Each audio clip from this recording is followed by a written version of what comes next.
All right, let's talk about an animal that truly knows how to make an entrance.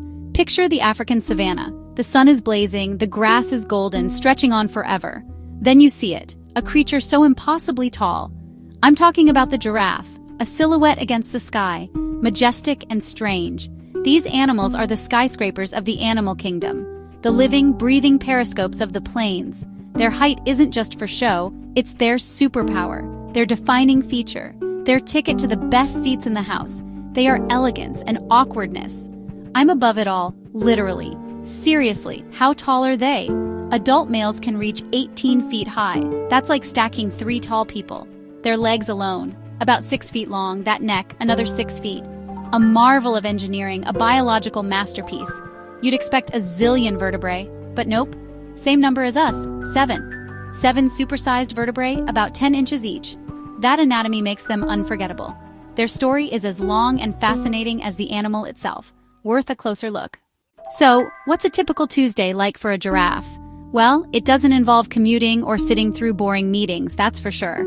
Their daily grind is all about one thing, eating. And they are very, very good at it. A giraffe can chow down on up to 75 pounds of foliage every single day. That's a lot of salad. Their habitat, the vast open woodlands and savannas of Africa, is basically their giant all-you-can-eat buffet. But they're picky eaters. They don't just graze on any old grass. They are browsers, which means they prefer the leaves, flowers, fruits from the tops of trees, especially the acacia tree. The acacia tree is not exactly a willing participant. It's covered in seriously gnarly thorns. But does that stop a giraffe? Not a chance. They have a secret weapon, a tongue that is as tough as it is long. We're talking about an 18 to 20 inch, prehensile, bluish-purple tongue. They can wrap that appendage around branches, avoiding thorns to pluck tender leaves. Slow-motion close-up of precise tongue work, like a surgeon with a 2-foot-long tongue. This diet explains why their height matters. They're not competing with ground grazers. They've carved out a high niche. All that eating takes time. Giraffes spend most of the day, sometimes 16 to 20 hours, munching away. But what about sleeping? You'd think they need 8 hours. Think again.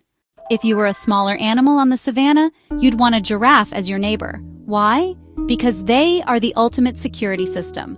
With their heads towering high above the grasslands, they are the first to spot trouble. They are the watchtowers of the wild, the early warning system for the entire neighborhood. Their incredible eyesight, combined with their unmatched height, gives them a panoramic view that no other creature can boast. They can spot a predator, like a lion stalking through the grass from over a mile away. When a giraffe gets nervous, you can bet other animals pay close attention. Zebra's wildebeest antelope. A suddenly alert giraffe is the savanna's version of a flashing red light. This role as a sentinel isn't something they actively sign up for. It's just a natural benefit of their design.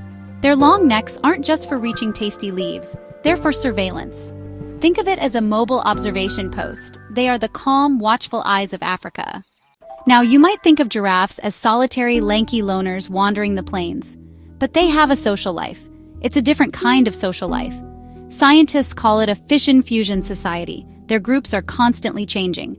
A giraffe might hang out with a few buddies in the morning. It might wander off on its own in the afternoon. By evening, it could join a completely different group. It's casual, it's fluid, no rigid hierarchies, no lifelong commitments. Imagine a slow-moving cocktail party. Guests freely mingle and move between conversations. These loose groups, or towers, are often females with their young. Mothers and calves form the strongest bonds. A mother is fiercely protective of her baby. For the first few weeks, she keeps it hidden. She leaves to feed, returning periodically to nurse it. As calves grow, they're gathered into nursery groups, giraffe daycare. 1 or 2 mothers babysit while the others go find food. Males or bulls have a different scene. Younger males form bachelor herds to travel and feed together. They practice social skills and sparring techniques, preparing for the big leagues. Let's get to the main event, the heavyweight championship of the savannah. When male giraffes need to sort out who's boss, they don't just argue about it. They engage in a truly bizarre and spectacular form of combat known as necking. This isn't the romantic kind of necking, folks. This is a full-on high-stakes brawl where they use their massive necks and heads as weapons. Imagine 2 living, breathing wrecking balls swinging at each other. It starts off relatively gently, with the 2 bulls standing side by side, rubbing and leaning against each other. It's like a slow dance, a sizing up of the opponent. But don't be fooled by the gentle start. Things are about to escalate. As the contest for dominance heats up, the real show begins. The giraffes spread their front legs for stability to create a solid base. Then they start swinging. They whip their long, powerful necks, using momentum to deliver blows. They slam into the other's body. They slam into the other's neck. They slam into the other's legs. Their heads are reinforced with thick bone. They are covered in horn-like bumps called ossicones, formidable clubs. The impacts register as dull, heavy thuds echoing across the plains. It's a test of strength. It's a test of stamina. It's sheer brute force, a primal ballet that can last minutes or hours. These battles can be incredibly violent. Most end with one male giving up and walking away. The winner gains dominance and the right to mate with local females. It's the ultimate display of genetic fitness and power. Giraffes have captivated the human imagination for centuries. It's not hard to see why. Their sheer uniqueness makes them feel like something straight out of a myth or a storybook. In ancient cultures, they were creatures of wonder and prestige. Egyptians, hieroglyphs and diplomatic gifts to pharaohs. Imagine receiving a giraffe as a present. Good luck gift wrapping that. Romans displayed them in grand arenas as exotic spectacles. They've always been a symbol of the strange and the beautiful.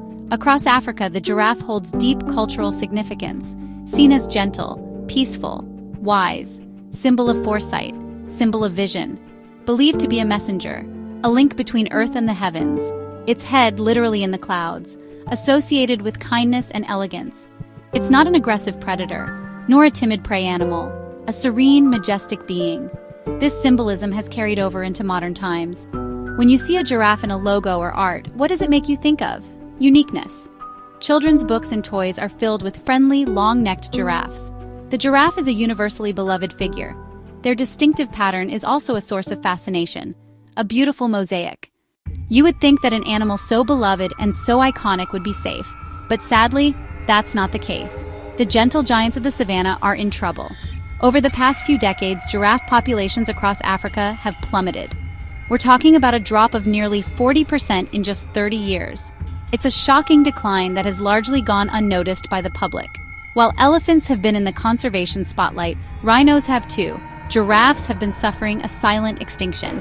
The biggest threat is habitat loss and fragmentation.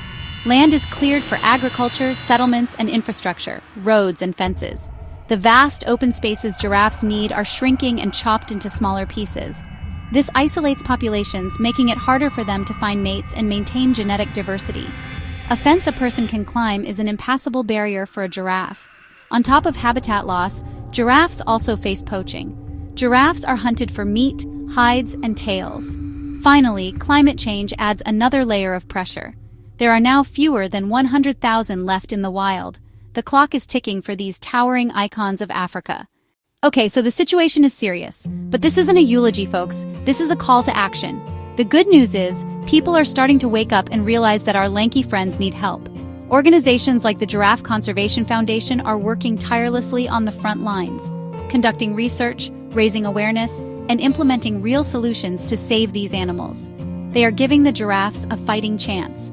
Scientists are now using GPS satellite collars to track giraffe movements. This data is crucial for designing effective conservation plans and creating protected wildlife corridors. This involves working with local governments and communities to establish protected areas. When a living giraffe becomes more valuable than a dead one, the incentive to protect them grows exponentially. Anti-poaching patrols are being beefed up, making the savanna safer for all inhabitants. In some incredible cases, conservationists are even moving giraffes to new, safer locations. These efforts have successfully established new populations, creating vital insurance populations. So, why should we care? They are a keystone species. Through their browsing, they help shape the landscape. They are the gardeners of the savanna, and without them, the ecosystem would shift for the worse. Saving giraffes is a test of our humanity, a measure of whether we'll share the world with other life forms. Let's make sure future generations can still look up, way, way up, and see these sky-high sentinels. The world would be smaller, less wondrous, without these gentle giants. Protecting them isn't just saving an animal, it's saving a piece of our own wonder.